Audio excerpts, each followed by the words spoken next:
Sarah found out how fragile her finances were on a Tuesday afternoon when her husband called from the parking lot of his office building and said 4 words that changed everything. "They just let me go." She was standing in her kitchen. 2 hours earlier, life felt stable. A combined income of $140,000. A house they loved, 2 kids in school. Now she was doing math in her head, and the math wasn't working. Their checking account held $4,200.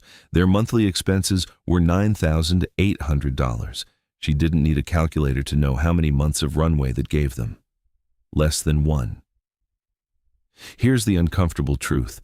Sarah and her husband weren't reckless. They weren't broke. On paper, they looked financially fine. Steady income, a paid car, decent credit. But financially fine and financially resilient are 2 completely different things, and most people don't discover the difference until the moment they desperately need it. I want you to do something most personal finance content never asks you to do.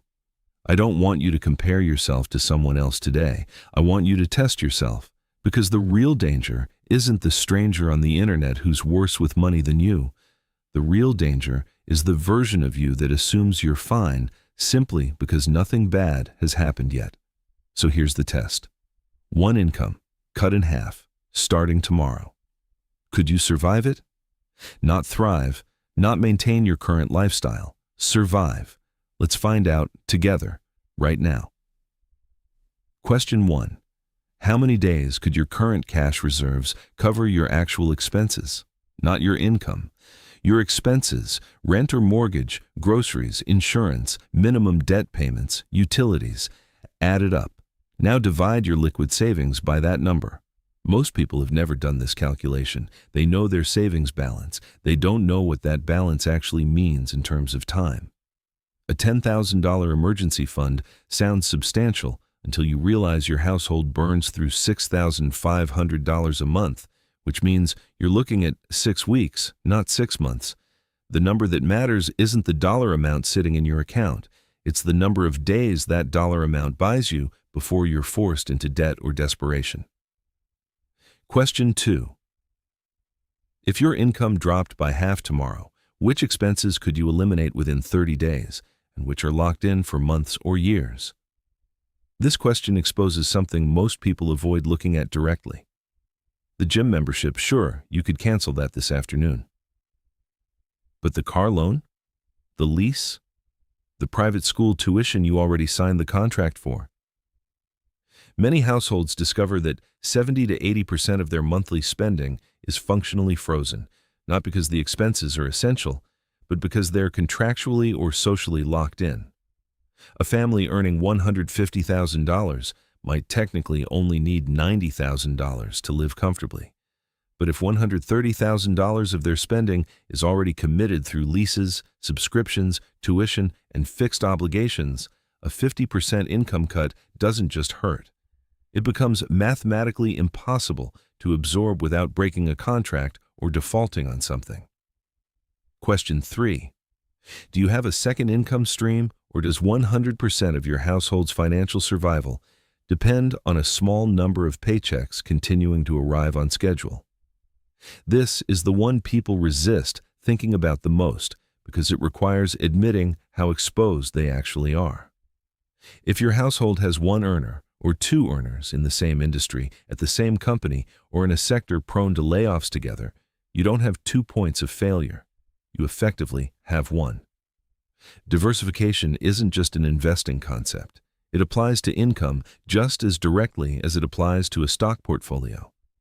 A teacher married to a nurse has more income resilience than 2 software engineers at the same startup, even if the startup couple earns twice as much, because correlated risk is invisible until both incomes disappear in the same quarter.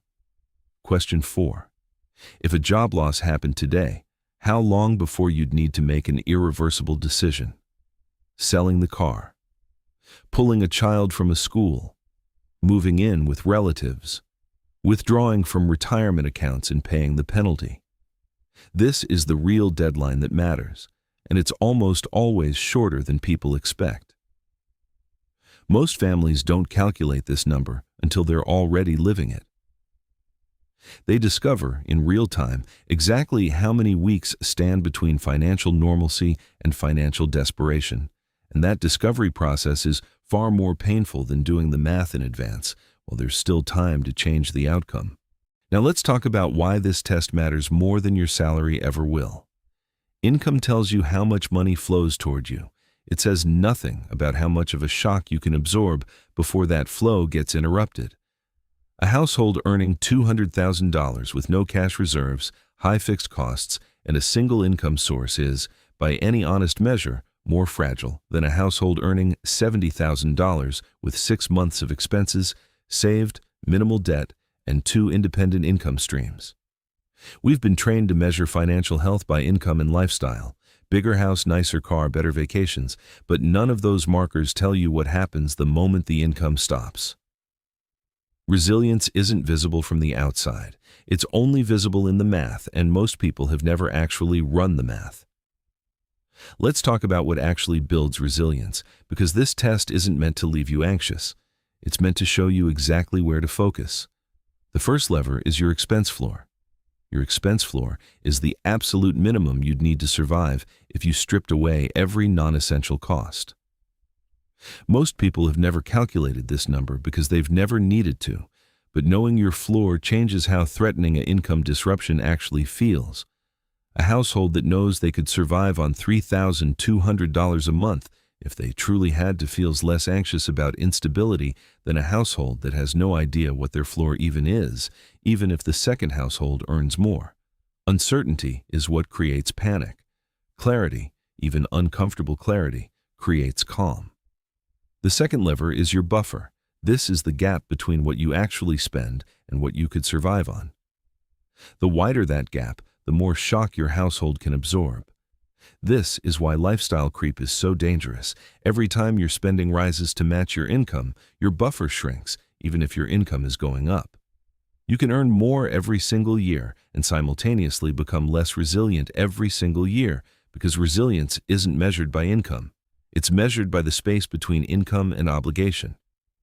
The third lever is income independence. This doesn't necessarily mean quitting your job to start a business. It can mean something as simple as a spouse's income covering the majority of fixed costs on its own, a small side income that isn't tied to your main employer, or marketable skills that would let you replace lost income quickly rather than slowly. The goal isn't complexity. The goal is making sure your household's survival was never resting entirely on one single, uninterrupted paycheck. Let's go back to Sarah for a moment, because her story didn't end in that kitchen. It ended up being the moment that changed how her family operated for the next decade. They got through those first brutal months by cutting everything cuttable, by her picking up freelance work in the evenings, and by finally, painfully, building the buffer they'd never had before. 2 years later, when her husband found a new position, they didn't go back to the old spending habits. They kept the buffer. They kept the second income stream. When another disruption hit years later, a medical issue that took him out of work for 3 months, it barely registered financially. Same family, same income range, completely different level of exposure, because they'd finally run the test and they'd finally built around the answer. So here's what I want you to actually do this week. Calculate your real expense floor, the true minimum, not the comfortable minimum. Divide your liquid savings by your monthly burn rate and write down the number of days that gives you. Look honestly at how much of your spending is locked into contracts versus how much you could cut within 30 days. And ask yourself, plainly, whether your household's income is genuinely diversified or whether it's all resting on the same single point of failure. None of this requires earning more money. It requires seeing your current numbers clearly, possibly for the first time, because the households that survive disruption aren't the ones who never see one coming. Nobody sees it coming. They're the ones who already knew their numbers before the crisis forced them to learn it the hard way. The test isn't about fear. It's about finding out today, on your own terms, whether you'd be ready. And if the honest answer is no, you now know exactly where to start.